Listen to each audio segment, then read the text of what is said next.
10 months old nga ni baby ngayong araw. At dahil nga November, kaya eto na lang naisip kong theme. Para tipid na nga rin ako sa decor, kaya eto na nga lang din ang ginamit ko. Habang naglalaro nga sila sa baba, inayos ko na pang pictorial. At dahil nga maagang pumasok sa work ngayon ang aking asawa, kaya wala akong katulong. At dahil nga ginusto natin to, kaya for the go. Ito nga palang design ng kanyang cake ngayon. Hindi na nga pantay-pantay ang sapot, bahala na. Kita nyo nga at hindi pa nga nagsisimula, inaalis na yung nasa ulo niya. Ang hirap na nga niyang picturean at napakalikot na. Wala nga yata akong nakuhang matinong litrato. Dahil lahat nga nang nasa paligid niya inaabot na. Napakahirap na nga ring patawanin. Kung ano-ano na nga ang ginagawa ko dyan para mapangiti siya pero wala pa ring epekto. At ayan na nga, inabot na nga ang mga deko. Kaya ginamitan ko na nga ng pinagbabawal na technique. Inilagay ko na nga ang isang cellphone at nilagay si Miss Rachel. Kita nyo naman at isinubo na nga.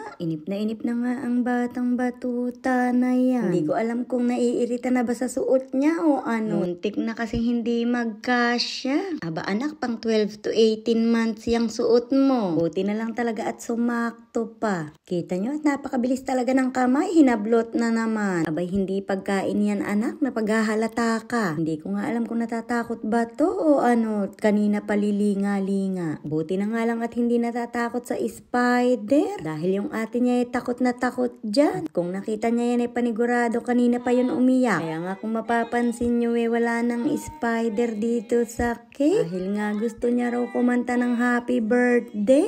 Parang nga hindi na umiyak kaya inalis ko ng spider. Dahil pag nakita niya yung panigurado magwawala. Takot pa naman siya doon. Manang-mana talaga sa pinagmanahan. Kahit peking spider pa yan. Nako. So eto lang muna for today's video. Salamat!